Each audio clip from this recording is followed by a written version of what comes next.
Now, there's a guy who walks into the gym. Could be you, could be me, could be near enough anybody, and he's surrounded. So many machines, each one promising it's the one, the shortcut, the answer he's been after. But in all of that clutter, the poor guy never does find it, because it was never in the machines to begin with. You don't need 200 exercises. You don't need 20. You need 5. 5 movements. And I reckon by the time we're through here, you'll never look at this gym floor quite the same way again.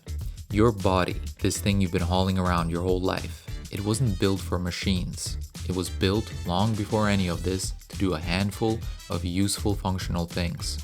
Push something away from you, pull something toward you, press something up over your head, sit yourself down and stand back up, and bend on down and haul something heavy up off the ground. That's it. That's the whole story of human strength right there. Everything else is just a variation, dressed up, polished, and sold right back to you. So we're gonna quit thinking in exercises and we're gonna start thinking in movements. Get yourself strong, real strong on these 5 patterns, and the muscle, well, the muscle kind of takes care of itself. Now, before we get into it, and I'll keep it short, you can know all of these 5 movements cold.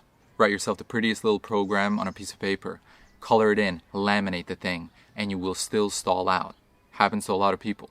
Because knowing what to do and actually going and doing it are 2 different things. That is exactly why I built Men of Apollo, direct coaching for me and a brotherhood of men walking the same path. When things get hard, you know exactly what to do, you don't stall, you're not guessing, and you're not quitting 6 weeks in like a lot of people.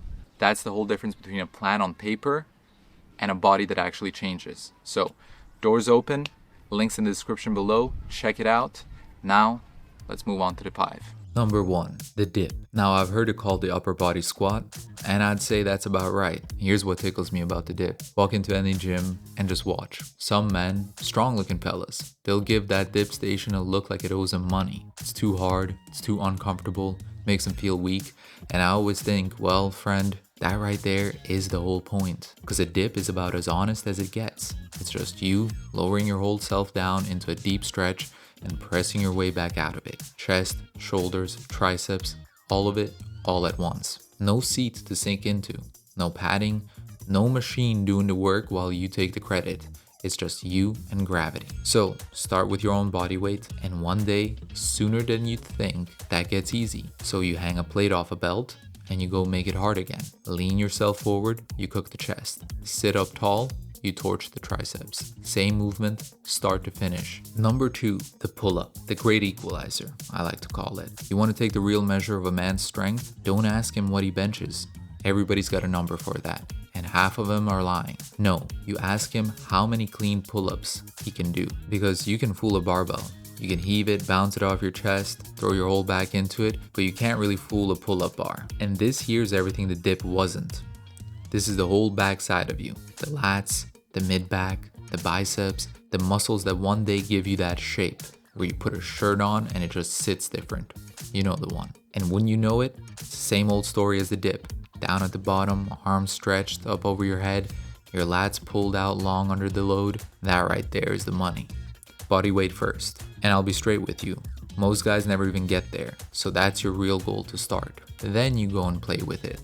Wide grip, neutral grip, chin-ups, etc. And when you're good and ready, when you can do 10 clean pull-ups, strap some weight on and keep on climbing. The pull-up is the ultimate back exercise. Get yourself strong on this one and you're gonna see incredible progress. Number 3, the overhead press. Pressing a weight straight up over your head. Here's what it trains. Your delts have 2 main jobs. Lifting your arm out to the side and lifting it up in front of you. And pressing overhead loads both of those at once. That's why nothing builds round, capped, 3-dimensional shoulders the way this does. On top of that, you're hitting the triceps, the upper chest, and the traps. And if you're standing, your entire core and lower body are locked in underneath you just to keep you stable. One lift, half your body working. The range of motion is the whole point. Start at the shoulders, press all the way to a full lockout overhead, then control it back down to your chin or just below. Cut it short up top and you will leave growth. Now, the variations. Because this one pattern gives you more than any other movement on the list. Standing barbell press, the strict one, the king. Maximum weight, maximum full body tension. This is your raw strength builder. and the version everything else is measured against. See the dumbbell press. Take the legs and the momentum out of it, and now each shoulder has to work on its own. This is where you expose the weaker side you've been hiding, and the dumbbells give you a deeper stretch at the bottom than a barbell could. Single arm press. Press one side at a time, and your core has to fight to stop your body twisting toward the weight. Adds anti-rotation strength, and most guys never train it. And the handstand push-up. No gym, no weight, no excuses. Just your own body weight pressed straight overhead against the wall. The purest version of the pattern there is. It's humbling, do it anyway. Number 4, the squat. The lift everybody swears they do, and just about nobody does it right. The moment you commit to squatting 1 to 2 times per week is the moment your life will change. You've seen the man loads up 4 plates, dips himself down maybe 2 inches, stands back up, and has himself a little look around. Now, that's not a squat. A real squat is you sitting all the way down into the hole, weight riding on your back, and standing up out of it like you got somewhere to be. Quads, glutes, your whole entire lower body. And there it is again, that deep bottom stretched out under load. That's the part that tells your legs in no uncertain terms to grow. Back squat, front squat, goblet squat, Bulgarian split squat. Same pattern, every one of them, just different flavors of suffering. Number 5, and this is one that a lot of people skip. The hinge, bending at the hips, hauling something heavy up off the floor.